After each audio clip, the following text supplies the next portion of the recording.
నామమునకు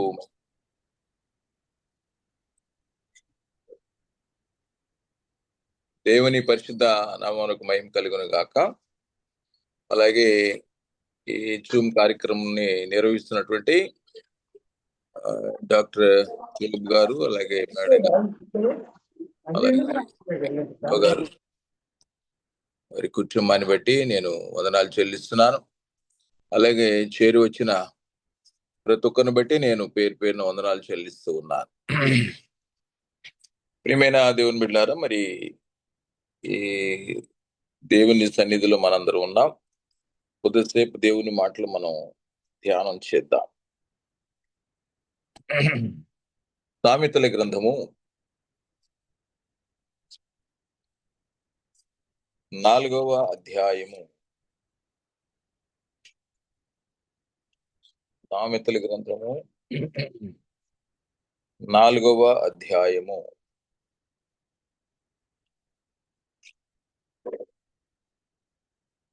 23వ వచనములో, ప్రియమైన దేవుని బిడ్డలారా, సామెతల గ్రంథము 4వ అధ్యాయము 23వ వచనంలో, నీ హృదయములో నుండి జీవధారలు బయలుదేరును, కాబట్టి అన్నిటికంటే ముఖ్యముగా నీ హృదయమును భద్రముగా కాపాడుకొనుము. చిన్న మాట ప్రార్థన చేస్తున్నాం. పరిశుద్ధుడా, ప్రేమమేడ, మీకు వందనాలు, స్తోత్రాలైనా జీవాధిపతి, స్తుతులు స్తోత్రాలు చెల్లిస్తున్నాను. రక్షకుడా, సర్వశక్తిమంతుడా, మీకు వందనాలనైనా. ఈ జూమ్ కార్యక్రమము మేమందరం పాల్గొని ప్రభు వివిధ ప్రాంతాల్లో ఉన్నప్పటికీ మీ సన్నిధి అనుభవించడానికి, మీ మాటలు ధ్యానం చేయడానికి, ప్రార్థించడానికి, కీర్తించడానికి, ఆరాధించడానికి కృప చూపించి నడిపిస్తూ ఉన్నారు. మీకే స్తుతులు స్తోత్రాలు చెల్లిస్తున్నాం. ప్రభు, మీరే ప్రేరేపించి ఈ కార్యక్రమాన్ని నిర్వహించడానికి, ప్రారంభించడానికి డాక్టర్ జోబ్ గారిని, కుటుంబాన్ని ప్రేరేపించారు. అందుని బట్టి వారి కుటుంబాన్ని దీవించయ్యా. దీని నిర్వాహకులనైనా ప్రియులు వెంకట్రావు గారిని బట్టి వారి కుటుంబాన్ని బట్టి ప్రార్థన చేస్తున్నాను. దీవించున్నాయన. పాల్గొన్నటువంటి ప్రతి బిడను, వారి కుటుంబాలను దీవించి ఆశీర్వదించండి. మీరు మాతో మాట్లాడితే మేము వినాలని ఆశపడుతుండగా మీరు మాట్లాడండి, నన్ను మరుగుపరచయ్యా. మీ వాక్య ధ్యానంలో మమ్మల్ని నడిపించమని ప్రార్థన చేస్తున్నా. మీ సన్నిధి కాంతి ప్రతి ఒక్కరిపై కుమరించండి నాయన. ఈ జూమ్ లో పాల్గొన్న ప్రార్థన బిడ్డలు ఎవరైతే అనారోగ్యంగా ఉంటే యేసు నామములో స్వస్థతలు కలగచేయమని ప్రార్థన చేస్తున్నాను. మీ సన్నిధి కాంతి ప్రతి ఒక్కరిపై కుమరించమని ప్రభు, అప్పుల భారంలో కానీ, రకరకాల సమస్యల్లో కానీ, వేదనలో కానీ, కొరతల్లో కానీ, కన్నీటితో కానీ ఉంటే ప్రభు, ఈ రాత్రి మీరు సమాధానపరచమని, సమృద్ధి చేత దీవించమని, ప్రతి ఒక్కరితో మీరు మాట్లాడమని నజరేయుడైన యేసు నామములో వేడుకొని ప్రార్థిస్తున్నాం తండ్రి, ఆమేన్. ప్రియమైన దేవుని బిడ్డలారా, పరిశుద్ధ గ్రంథంలో నుండి సామెతల గ్రంథము మనము 4వ అధ్యాయము 23వ వచనాన్ని చదువుతున్నాం.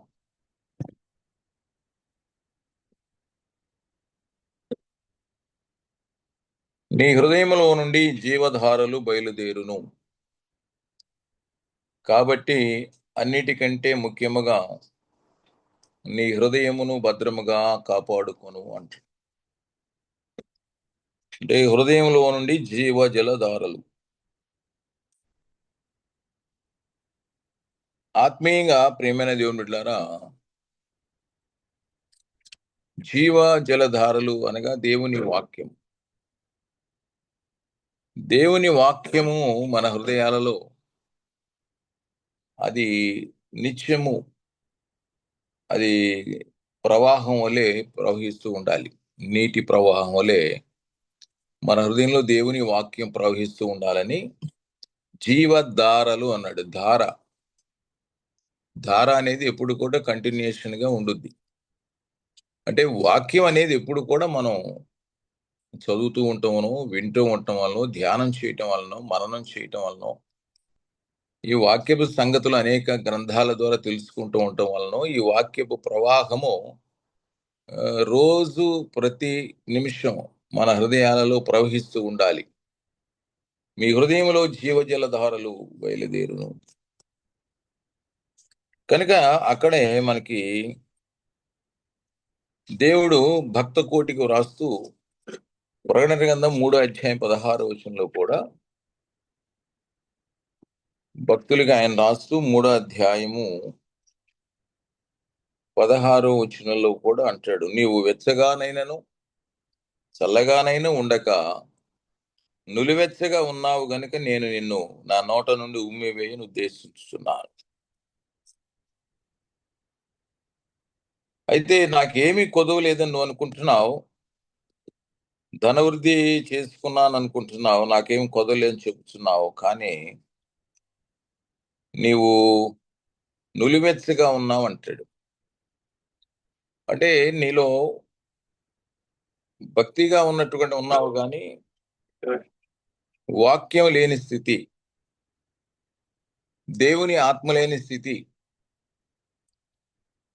ఆదివారం అనుభవం కానీ, ప్రార్థన అనుభవం కానీ, మందిర అనుభవం కానీ అన్నీ ఉన్నా హృదయంలో నీకు దేవుని వాక్యం లేదు అంటాడు.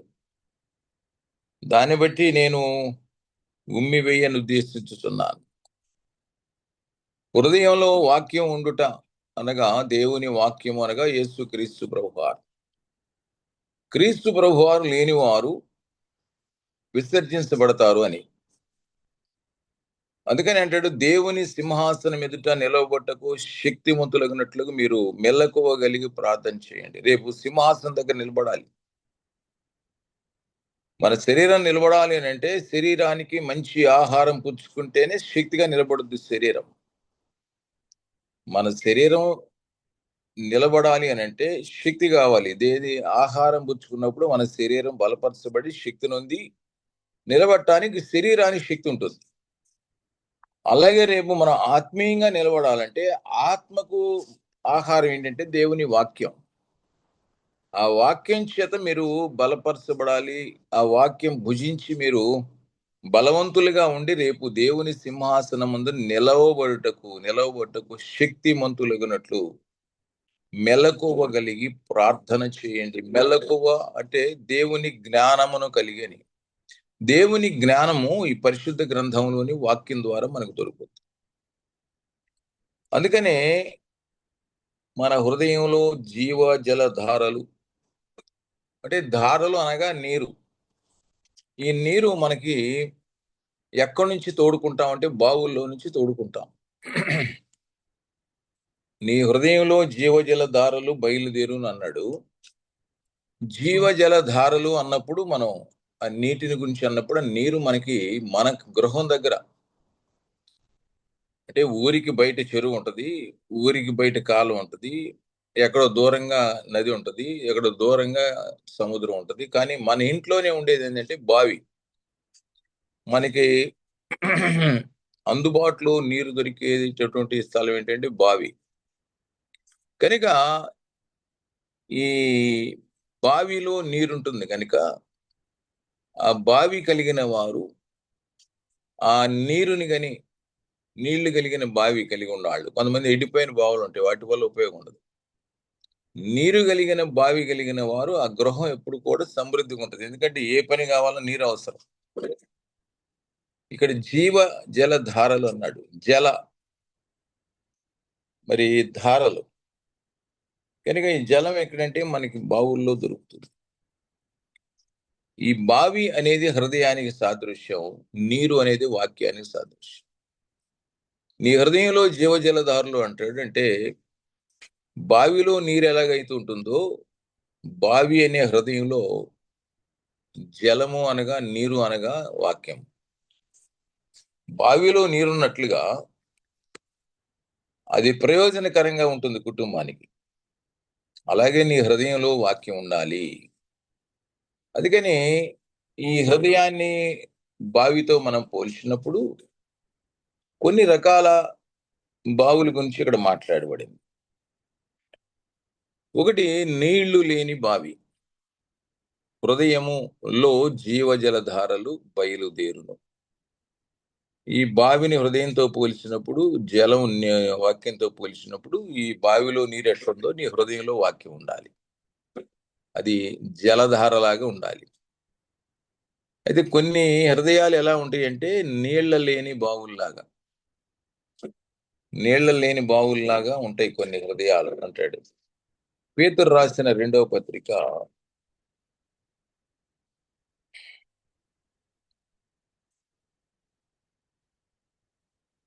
2వ అధ్యాయము 17వ వచనంలో అంటాడు, వీరు నీళ్లు లేని బావులను పెనుగాలి కొట్టుకొని పో మేఘములై ఉన్నారు. వీరి కొరకు గాఢాంధకారము భద్రము చేయబడి ఉన్నది. వీరు నీళ్లు లేని బావులట. ఇక్కడ నీ హృదయములో జీవధారలు బయలుదేరు. నేను బావిని హృదయంగా పోల్చినప్పుడు, ఆ నీరు వాక్యంగా పోల్చినప్పుడు, బావి అనే నీ హృదయంలో వాక్యం ఉండాలన్నాం. కానీ కొన్ని హృదయాలు ఎట్లా ఉన్నాయంటే, కొన్ని బావులు ఎట్లా ఉన్నాయంటే నీళ్లు లేని బావులట. అందుకని ఇక్కడ అన్నాడు, నీళ్లు లేని బావులు వీరి కొరకు గాఢాంధకారము భద్రం చేయబడింది. దేవుని వాక్యం లేనటువంటి హృదయాలు. నీళ్లు లేని బావులంటే వాక్యం లేని హృదయాలు. వాక్యాన్ని వినరు, వాక్యాన్ని చదవరు, వాక్యాన్ని గ్రహించరు, వాక్యాన్ని నింపుకోరు, వాక్యం జోలికి రారు. వాళ్ళ కొరకట గాఢ అంధకారము అంటే అగ్ని సిద్ధం చేయబడింది, చీకటి సిద్ధం చేయబడింది, నరకం సిద్ధం చేయబడింది అంటున్నాడు. కనుక ప్రియమైన ఈ రాత్రి మనం ఆలోచించాల్సింది, దేవుని వాక్యము శ్రేష్టమైంది. వాక్యం నీలో ఉండుట అనగా యేసుక్రీస్తు నీలో ఉండుట. ఎలా వస్తాడైనా యేసు మనలోనికి? ఆయనే యెహోవా, ఆయనే పరిశుద్ధాత్ముడు, ఆయనే క్రీస్తు, త్రియేక దేవుడు. అబ్రహాము మరి ఎండవేళ ఉన్నప్పుడు మరి అక్కడికి దేవుడు వచ్చాడు. ముగ్గురుగా కనిపించాడు, ఒకరుగా కనిపించాడు. తండ్రి, కుమార, పరిశుద్ధాత్మ కనిపించాడు. దేవునిగా ఒక ఏకంగా కనిపించాడు, త్రిత్వంగా కూడా కనిపించాడు. అక్కడ బహువచనాలు వాడాడు, ఏకవచనాలు వాడాడు. ఆయనే ముగ్గురు, ముగ్గురే ఆయన. పనిని బట్టి ఆయన సృష్టి చేయటానికి అప్పుడు దేవుడు, అలాగే రక్షణ కార్యం చేయటానికి యేసుక్రీస్తుగా కుమారుడిగా ఆయనే వచ్చాడు. కుమారుణ్ణి మరి శిలువలో బలిగా సమర్పించి పైకి పిలుచుకున్న తర్వాత అందరినీ బలపరచడానికి పరిశుద్ధాత్మగా మరలా ప్రభు వెళ్ళిన తర్వాత పరిశుద్ధాత్ముడిగా మరలా ఆయన వచ్చాడు, త్రియేక దేవుడు. అందుకే ప్రియమితుడు ఆయన గాఢాంధకారము, వాక్యం లేని వాళ్ళకి గాఢాంధకారం సిద్ధం చేయబడింది అంటాడు. అంటే వాక్యం అనగా యేసుక్రీస్తు ప్రభువారే. ఎలాగా యేసుక్రీస్తు ప్రభువారు మనలోకి వస్తాడు? ఆయన పరిశుద్ధాత్మగా మనలోకి వస్తాడు. ఎట్లా అంటే పేతురు గారు అన్నాడు, అపోస్తుల గారు 2వ అధ్యాయం 37, 38 వచనాల్లో అంటాడు, మీరు మారు మనసు పొంది పాప క్షమాపణ నిమిత్తము ప్రతివాడు యేసుక్రీస్తునామములో బాప్తిసం పొందుడి, అప్పుడు మీరు పరిశుద్ధాత్మని వరాన్ని పొందుకుంటారన్నాడు. పరిశుద్ధాత్ముడే యేసు ప్రభువారు. మారు మనసు అనుభవం కలిగిన వాళ్ళు రక్షించబడిన వారు. లోనికి ఆత్మదేవుడు రానగా యేసు ప్రభువారు రావట. యేసు ప్రభువారు అనగా వాక్యం. అంటే రక్షణ ద్వారా దేవుని వాక్యం చేత ప్రతి ఒక్కరు నింపబడ్డాళ్ళు, వారు రక్షించబడిన వారు. అయితే ఈరోజు చాలా మంది రక్షించబడిన వారు ఎవరంటే నీళ్లు లేని బావులు. మన బంధువుల్లో మన కుటుంబ సభ్యులు ఉండుండొచ్చు, లేదా మన రక్త సంబంధికులు, బంధువులు, స్నేహితులు, శ్రేయభిలాషులు ఉండుండొచ్చు. రక్షణ పొంది ఉండకపోతే వారికి గాఢాంధకారం సిద్ధపరచబడి ఉంది. ఇది సత్యము, బైబిల్ చెప్తున్న జ్ఞానం. ఇది మనం అనేకులు చెప్పాలి. వీళ్ళు ఎవరంటే నీళ్లు లేని బావులు. బావే, హృదయాలు ఉన్నాయి వాళ్ళకి, కానీ ఏమి లేదు, దాంట్లో వాక్యం లేదు. కానీ వాళ్ళ కొరకు గాఢాంధకారం సిద్ధపరచబడింది. ఇది కనుక మనం అనేకుల్ని రక్షణలోకి నడిపించడానికి ప్రయాస పడాలి. రెండోది పూడ్చి వేసిన బావి అన్నాడు. పూడ్చి వేసిన బావి. ఆదికాండము 26వ అధ్యాయంలో ఒక చక్కని మాట రాసింది. ఆదికాండము 26వ అధ్యాయము 15వ వచనంలో, అతని తండ్రి అయిన అబ్రహాము దినములలో అతని తండ్రి దాసులు త్రవ్విన బావులన్నిటినీ ఫిలిష్తీయులు మన్ను పోసి పూడ్చివేసిన బావి. పూడ్చివేసిన బావి దేనికి సాదృశ్యం అంటే రక్షణ పొందారు, బాప్తిస్మం పొందారు, రక్షణ పొందారు, కానీ మళ్ళీ వెనక్కి మళ్ళారు. అంటే పూడ్చేశారు ఆ బావిని. హృదయం అన్నిటికంటే మోసకరమైనది, ఘోరమైన వ్యాధి కలిగింది. కొంతమంది అంటాం వాళ్ళ మనస్సాక్షికి వాత వేయబడింది అంటారు. ఒక్కొక్కడు ఎంత కఠినంగా ఉంటారో, ఆ కఠిన హృదయులు అంటే వాళ్ళు ఎవరంటే పూడ్చి వేసిన బావి లాంటి వాళ్ళు. ఒక మాట చెప్పాలంటే యోధ అది యేసు ప్రభు వారితోనే నడిచాడు. శిష్యులు 12 మందిలో ఒకడు.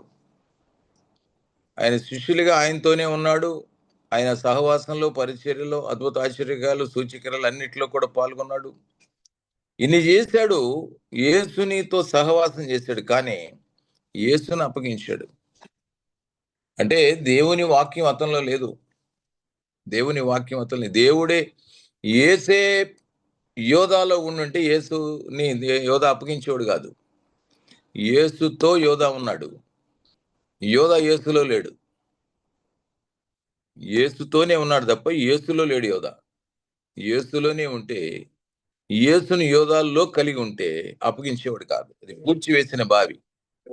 సహవాసం ఉంది, ప్రార్థన ఉంది, పాటలుండయి, కీర్తనలుండయి, ఆరాధన ఉంది, చందా ఉంది, కానుకలుంది, ఆదివారపు ఆరాధన అన్నీ ఉన్నాయి. కానీ రక్షణలో నుంచి వెనక్కి వెళ్ళిపోయారు. వాళ్ళెవరంటే పూడ్చివేసిన బావిలతో సమానం. గేహాజీ అంతే. ఎలీషాదొక గొప్ప ప్రవక్త అవ్వాల్సిన శిష్యుడు. కానీ వెండికిని, ఆ వస్త్రాలకి ఆశపడి రక్షణ పోగొట్టుకుని కుష్టి వ్యాధి తెచ్చుకున్నాడు గేహాజీ. ఎలీషా అంటాడు, గేహాజీ నువ్వు ఎక్కడి నుంచి వచ్చావంటే నేను ఎక్కడికి వెళ్ళదంటాడు. కానీ నయమాన్ దగ్గరికి వెళ్ళి ఆ వెండిన వస్త్రాలు అడుక్కొని వచ్చాడు. అందుకని గేహాజీతో ఎలీషా అన్నాడు, గేహాజీ నా మనస్సు నీతో రాలేదా? నువ్వు నయమాని వెంట పరిగెత్తుతూ అక్కడ మరి వస్త్రాలు వెండి అని అడుక్కున్నప్పుడు నా మనస్సు నీతో రాలేదు గేహాజీ. అందుకని ఏమంటే ఈ వస్త్రములు, ద్రవ్యములు, ద్రాక్ష తోటలు, డబ్బులు, దాస్తులు కోరుకోవటానికి ఇది సమయమా? ఇది సమయమా? దేవుడు మనల్ని దేవుని పని కొరకు నియమించాడు. అనేక ఆత్మల రక్షణ కొరకు మన ప్రయాసపడాలి కానీ లోకంలో ఉన్న వాటి కోసం ప్రయాస కోసమా మనల్ని నియమించింది? ఇది సమయమా? నయమాన్ని కలిగిన కుష్టు నీకు కలుగును గాక అనంగానే వెంటనే తెల్లగా ఆ చేతులంతా తెల్లగా అయిపోగా అక్కడి నుంచి బయటికి పారిపోయాడు గేహాజీ. రక్షణ పొందాడు, శిష్యుడిగా ఉన్నాడు, ఆత్మహత్యత నింపాడు. కానీ లోకంలో ఉన్న ఆ ఆశల చేత, ధనం చేత, వస్త్రాల చేత ఆకర్షించబడి ఏమైపోయాడంటే పూడ్చి వేయిన బాయిగా అయిపోయాడు. అతనికి గాఢాంధకారం సిద్ధపరచబడి ఉంది. కనుక ప్రియమిత్రుడా, పూడ్చి వేసిన బావి అంటే రక్షణ పొంది మళ్ళా వెనక్కి మరలేటటువంటి వాళ్ళు. మూడవ బావి ఏంటంటే మూత వేసిన బావి. ఈ బావిలో నీళ్లు ఉన్నాయి, కానీ ఏం చేశారంటే మూత వేసి పెట్టారు. అంటే నీలో వాక్యం ఉంది, కానీ నువ్వు ఎవరికి చెప్పవు. నీకు వాక్యం తెలుసు, వాక్యం వచ్చు, వాక్యం చెప్పగలవు, వాక్య వివరణ ఇవ్వగలవు, అన్నీ ఉన్నాయి. కానీ నువ్వేం చేస్తావంటే ఆ వాక్యాన్ని ఎవరికి చెప్పవు. యేసుని ఎవరికి పరిచయం చేయవు. యేసులో ఉన్న రక్షణ గురించి ఎవరికి చెప్పవు. యేసులో ఉన్న విమోచన కార్యాన్ని ఎవరికి చెప్పవు. అగ్ని నుంచి లాగినట్టుగా అనేకుల్ని మరి ప్రభు దగ్గర లాక్కడాన్ని చెయ్యవు.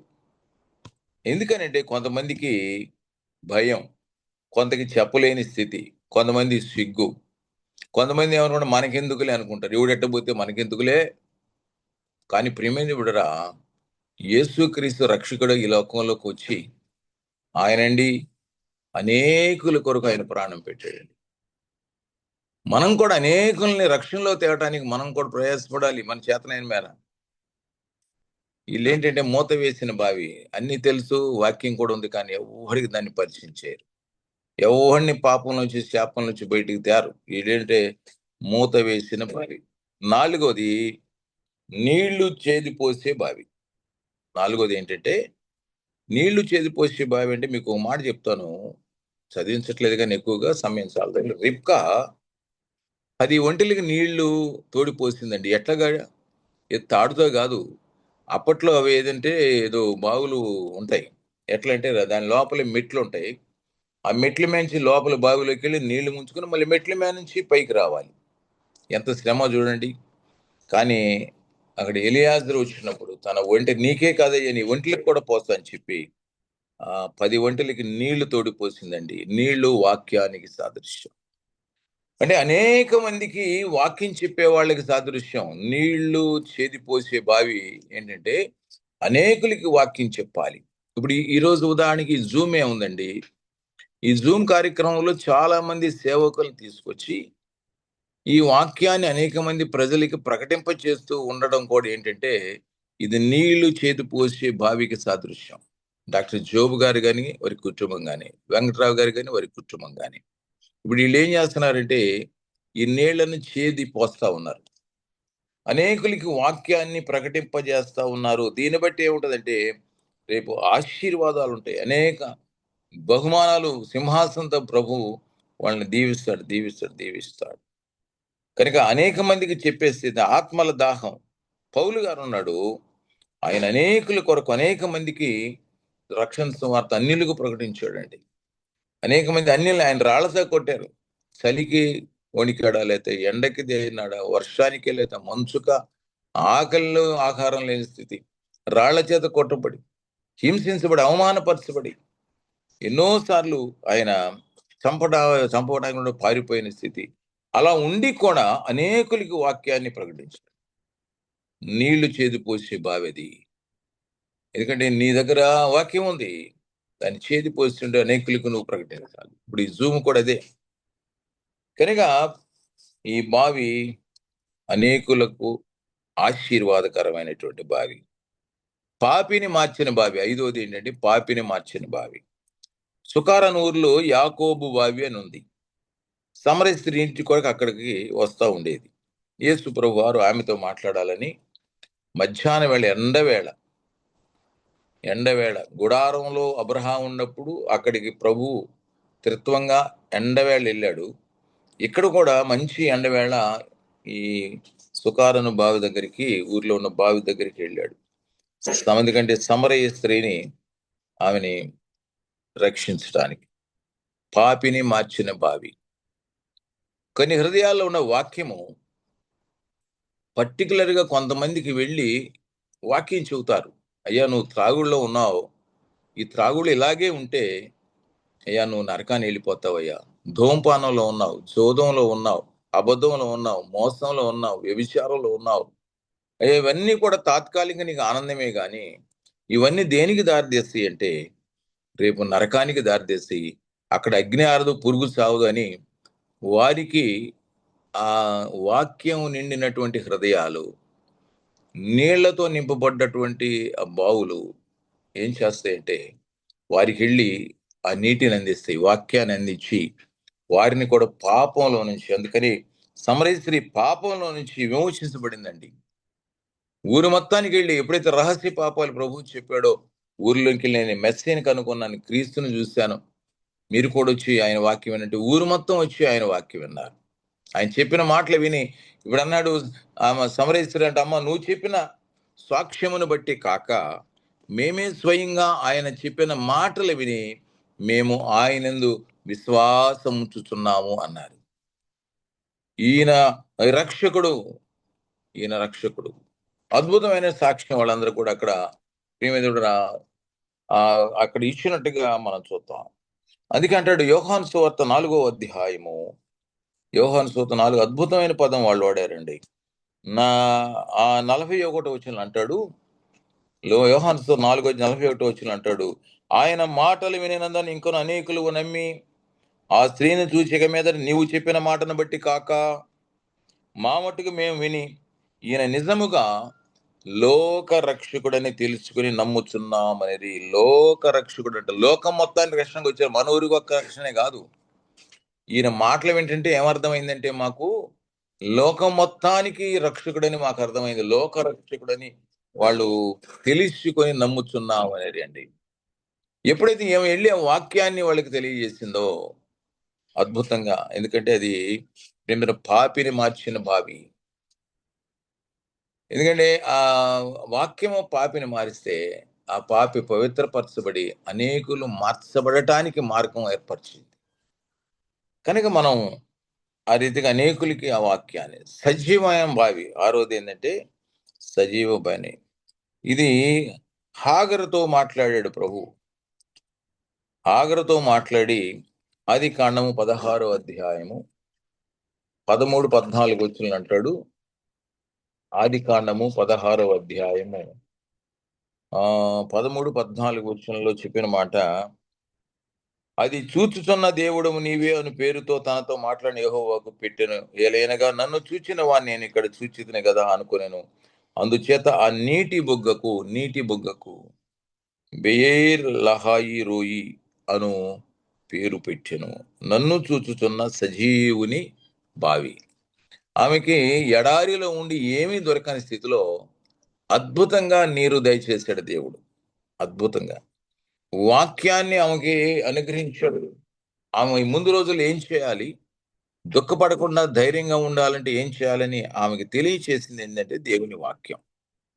కనుక ప్రేమితుడా, అది సజీవమైన భాగ్యం. ఎందుకంటే ఆయన సజీవుడు గనుక, అలాగే మరణ స్థితిలో ఉన్న వాళ్ళని సజీవులుగా చేసేటటువంటి దేవుడు. కనుక అది ఏమిటంటే సజీవమైన బావి.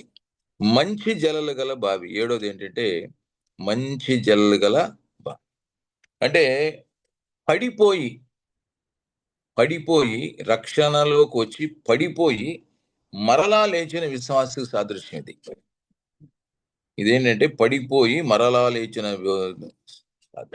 పౌలు గారు అంటాడు పౌలు గారు అంటాడు ఒనేసిము గురించి అంటాడు, ఇప్పుడు నాకు ప్రయోజనకరుడు. ఒకప్పుడు లోకస్తుడిగా ఉన్నాడు కానీ ఒనేసిము ఇప్పుడు ఏంటంట ప్రయోజకుడు అంటాడు. ప్రయోజకుడు అంటే పనికిరాని వ్యక్తి ఈరోజు ఏమంటే ప్రయోజకుడు అయ్యాడు. ఇది మంచి జలలు గల బావి.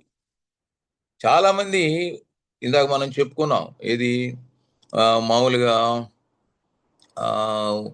పూడ్చివేసిన బావి ఏంటంటే రక్షించబడి లోకంలోకి వెళ్ళింది పూడ్చివేసిన బావి. ఇప్పుడు మంచి జలాల బావి ఏంటంటే రక్షణ పొంది లోకంలోకి వెళ్ళి పడిపోయి మరలా విశ్వాసిగా మరి అనేకులకు ప్రయోజనకరమైనది. ఇదేంటంటే మంచి జలాలు గల బావి. ఉదాహరణకి దావీదు ఆత్మచేత నింపబడ్డాడు, వాక్యం నింపబడ్డాడు. కానీ ఒక స్త్రీ విషయంలో, బత్షెబ విషయంలో పాపం చేసి, కానీ ఎప్పుడైతే ప్రవక్త వచ్చి హెచ్చరించాడో వెంటనే పశ్చాత్తాపడి దేవుని పాదాలు పట్టుకుని 51 కీర్తన రాశాడు. దేవా, నా పాపములను పరిహరించుము. పడిపోయాడు కానీ మరలా ప్రభుని పశ్చాత్తాపంతో వేడుకున్నాడు. నీ రక్షణానందము నాకు మరలా దయచేయం, పరిశుద్ధాత్మ నా బోధ నుండి తీసివేయకమని పశ్చాత్తాపం ప్రార్థన చేసి పడిపోయి మరలా లేచినటువంటి విశ్వాసికి సాదృశ్యం. అద్భుతంగా ఆశీర్వదించబడ్డాడు. కనుక ఇది ఎవరంటే మంచి జల్ల కాబట్టి పడిపోయి మరలా నిబంధన బావి అన్నాం. ఇదేంటంటే అబీమెలెకు రాజుతో అబ్రహాంతో నిబంధన చేసుకున్న స్థలం. దాన్ని ఏమన్నారంటే ఆ పేరే బెయేర్షెబా, అంటే నిబంధన బావి. అంటే ఒక నిబంధన ఇరుగు వ్యక్తులు చేసుకున్నప్పుడు, వాక్యానుసారమైన నిబంధన చేసుకున్నప్పుడు అక్కడంటే నీతి నిలబడుద్ది. ఒక ప్రమాణం చేసిన, వాగ్దానం చేసిన దేవుని వాక్యం ఉన్న వాళ్ళు దాని మీద నిలబడతారు. నష్టమైనా సరే, కష్టమైనా సరే దాని మీద నిలబడతారు. అది నిబంధన బావి. రక్షణార్థమైన బావులు. చివరికి ఏంటంటే రక్షణార్థమైన బావులు. ప్రియమైన దేవుడా, దీనిలో యెషయా గ్రంథం 12వ అధ్యాయము 3వ వచనంలో చక్కని మాట రాశాడు, చూద్దాం. యెషయా గ్రంథము 12వ అధ్యాయము 3వ వచనంలో, కావున మీరు ఆనందపడి రక్షణాధారములైన బావులలో నుండి నీళ్లు చేదుకుందురు.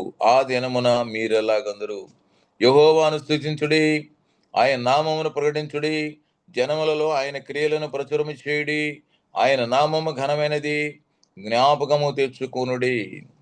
రక్షణాధారమైన బావులు అంటే నిత్యము రక్షించబడి నిత్యము వాక్యం ధ్యానం చేసేవాళ్ళు యెహోవాను స్తుతించుడి, ఆయన నామాన్ని ప్రకటించడనే దేవుని కొనియాడుతూ ఉంటారటండి. దేవుని కొడతాయి అంటే. అందుకని దాంట్లో రక్షణార్థమైన బావుల్లో దేవుని సన్నిధిలో ఉండేటువంటి వాళ్ళు, అందుకే అంటాడు ఓ మాట, నీ సొంత బావిలో నీళ్లు త్రాగుము. సామెతలు 5:15 అంటాడు, నీ సొంత బావిలో. రక్షణార్థమైన బావులు ఏం చేస్తారంటే వాళ్ళ సొంత బావిలో నీళ్ళే తాగుతారు. ఉదాహరణకి నీ సంఘంతోనే అనుబంధం కలిగి ఉండాలి. ఒక నెల ఎక్కడికి వెళ్తారు, అక్కడ ఏదో చిన్న సమస్య, లేకపోతే వీళ్ళకి ఓ పాట ఇవ్వలేదు, లేదా ప్రార్థన ఇవ్వలేదు, లేదా వీళ్ళని పలకరియలేదు, ఇంకొక సంఘానికి వెళ్ళిపోతాడు వచ్చే నెల. ఇంకో ఇంకో నెల ఇంకో చేస్తాడు.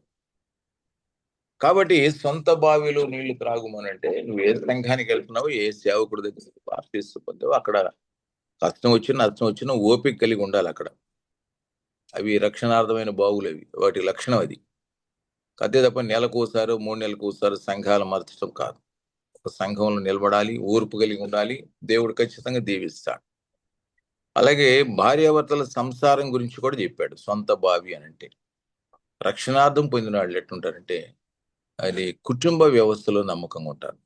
రక్షణార్థమైన బావులు అంటే వాళ్ళ యొక్క లక్షణం ఏంటంటే ఆ కుటుంబ వ్యవస్థలో నమ్మకంగా ఉంటారు. కనుక ప్రియమిత్రుడా, సొలొమోను కూడా ఏమని రాస్తున్నాడు పరమగీత గ్రంథములో 4:15 అంటాడు, నా సహోదరి, నా ప్రాణేశ్వరి, నీవు ఉద్యాన జలాశయము, ప్రవాహ జలకోపం అని పోల్చాడు. సంఘాన్ని ఏమని పోల్చాడంటే యేసుక్రీస్తు ప్రభు వారు సంఘాన్ని ఉద్యాన జలాశయము.